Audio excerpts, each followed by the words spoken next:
வணக்கம். இன்று நாம் எதை பற்றி பார்க்க போகிறோம் என்றால், அறுபடை வீடுகளில் ஒன்றான சுவாமிமலையை பற்றிதான். ஆறுபடை வீடுகளில் ஒன்றாகிய சுவாமிமலை தொன்மைமிக்க திருப்பதியாகும். சிலப்பதிகாரத்தில் இளங்கோவடிகள் சீர்கெழு செந்தினம் செங்கோடும் வெண்குன்றும் ஏரகமும் நீங்கா இறைவன் என்று குறிப்பிடுகின்றார். திருவேரகமும் சுவாமிமலையும் ஒன்றே என்பதில் எந்த ஐயமும் வேண்டியதில்லை என்கிறார் அருணகிரிநாதர். புராண காலத்திற்கு முன்பிலிருந்தே புகழ்பெற்று விளங்குவது சுவாமிமலையாகும். தொல் பழங்காலத்தில் சுவாமிமலை என்ற இத்திருத்தலத்தில் இறைவன் கோவில் கொண்டதற்குரிய காரணத்தை கந்தபுராணம் நமக்கு இனிது உணர்த்துகின்றது. கைலாயகிரியில் முருகப்பெருமான் ஆற்றலை சிவபெருமான் பார்வதிக்கு எடுத்துரைத்தார். மலைமகளே, நம் நெற்றிக்கண்ணில் தோன்றிய நெருப்பு வடிவம் கங்கையில் தாங்கப்பட்டமையால் முருகன் எனும் நம் மகன் காங்கேயன் என பெயர் பெறுவான். அவன் குழந்தையே ஆயினும் அனைத்தும் அறியும் அறிவாற்றல் கொண்டவனாக விளங்குவான். அவன் தன் அறிவால் ஆணவமிக்கவர்களை ஒடுக்குவான். நான்முகனை அவன் சிறையில் இட்டுவிட்டு படைப்புத் தொழிலையும் தானே ஏற்று நடத்துவான். அரக்கர்களை வென்று தேவர்களை அவன் சிறையிலிருந்தும் மீட்பான் என்று கூறினார். இறைவன் கூற்றுப்படியே படைப்பு தொழில் ஆணவமுற்றியிருந்த நான்முகன் முருகப்பெருமானை சந்திக்க நேர்ந்தது. அப்போது இருவருக்கும் கீழ்வருமாறு உரையாடல் நிகழ்ந்தது. நான்முகனே, நீ எந்த தொழில் செய்கிறாய்? சிவபெருமானின் ஆணைப்படி நான் படைத்தலாகிய தொழிலை செய்கின்றேன். படைப்பு தொழில் புரியும் உனக்கு பிரணவத்தின் பொருள் இன்னதென்று விளங்குமா? முருகனின் இந்த கேள்விக்கு நான்முகனால் விடையளிக்க முடியவில்லை. அதனால் அவனுடைய 4 தலைகளிலும் முருகப்பெருமான் குட்டினார். கீழே விழுமாறு தம் திருவடி கொண்டு உதைத்தார். தம் வீண்களை விட்டு நான்முகனை சிறையிலே அடைக்கவும் செய்தார். பின்பு உயிர்குலங்களை தாமே படைக்கவும் செய்தார். படைப்புத் தொழிலை ஏற்று முருகப்பெருமான் பல்லாண்டு காலம் அப்பணி புரிந்தார். நான்முகன் சிறையில் நைவது அறிந்து வருந்திய திருமால் சிவபெருமானிடம் நான்முகன் விடுதலைக்கு வழிவகுக்க வேண்டினார். சிவபெருமானும் நந்தியம்பெருமானை முருகனிடம் தூதனுப்பினார். ஆனால் நந்தியம்பெருமானை முருகன் கோபித்து கொள்ளவே அவரும் திரும்பி வந்து சேர்ந்தார். பின்பு சிவபெருமானே முருகனை வந்தடைந்தார். சிவபெருமான் முருகனிடம் நான்முகனை விடுவிக்குமாறு கூறினார். நான்முகனை விடுவிப்பதா? பிரணவ மந்திரத்தின் பொருள் அறியாதவர் படைப்புத் தொழிலை நிகழ்த்தலாமா என்று முருகப்பெருமான் வினவினார். சிவபெருமான் இதனால் கோபம் கொண்டார். மகனே, உன் செயல் சரி என்று என மொழிந்தார்.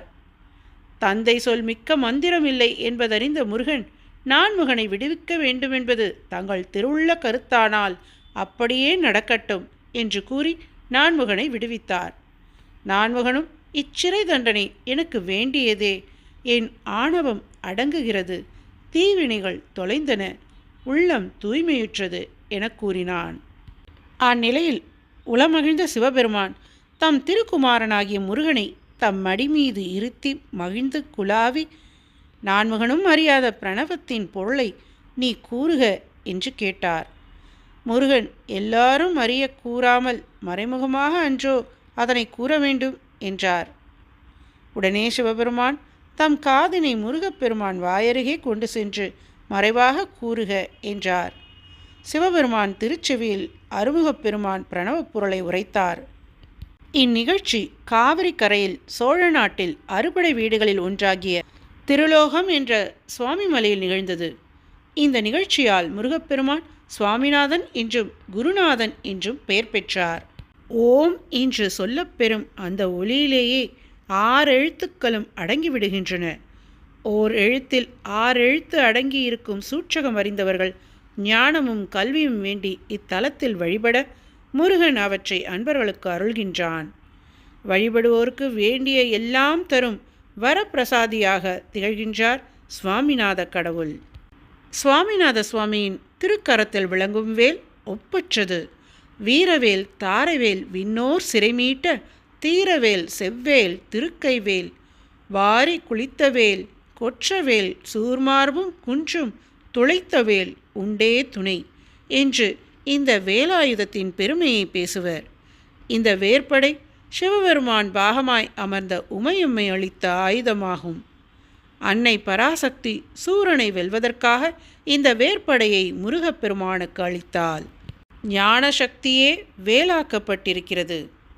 சுவாமிமலை திருத்தலத்தில் பெருமானும் ஞானபானுவாய் விளங்குகின்றார். அஞ்ஞானத்தை அகற்றும் ஞானமூர்த்தியாக அவர் தோற்றம் தருகின்றார்.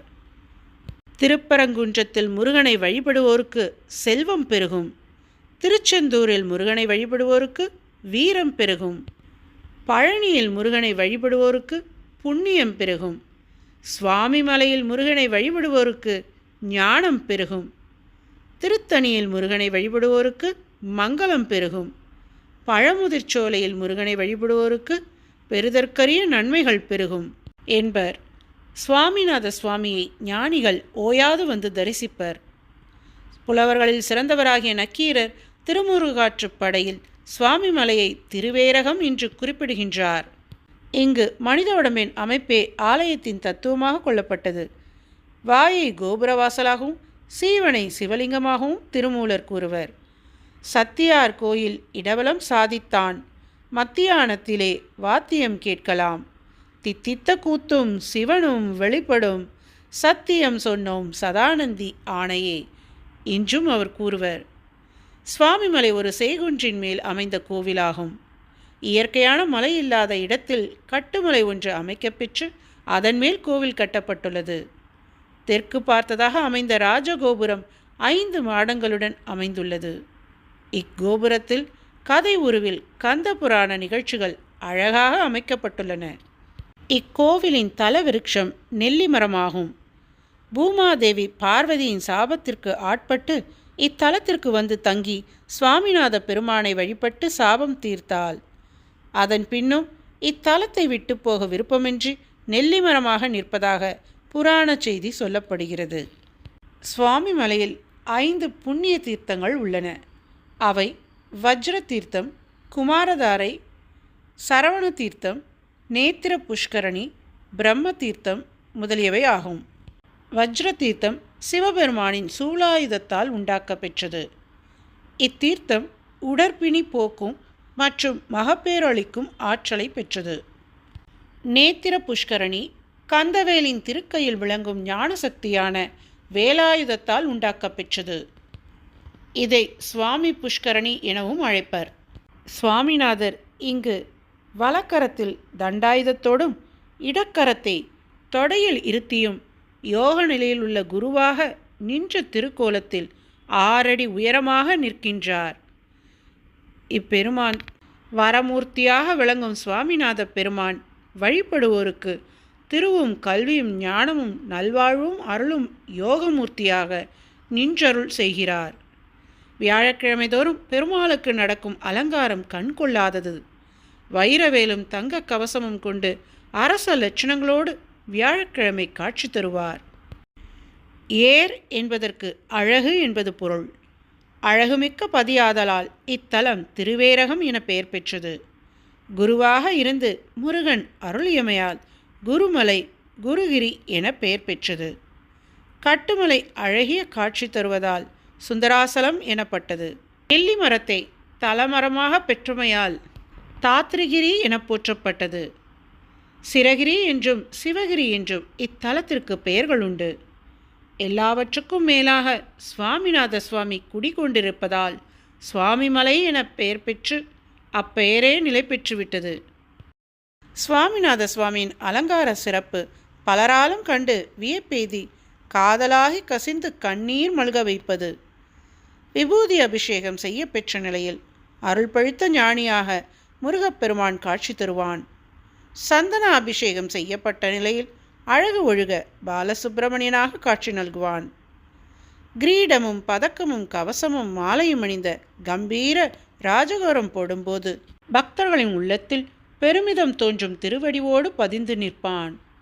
சுவாமிமலையை சுற்றிலும் 4 திக்குகளில் அருமையான திருத்தலங்கள் அமைந்து இதனை உடம்பின் இதயமாக காட்டுகின்ற நிலையை இத்தலத்திற்கு வருவோர் அறியலாம்.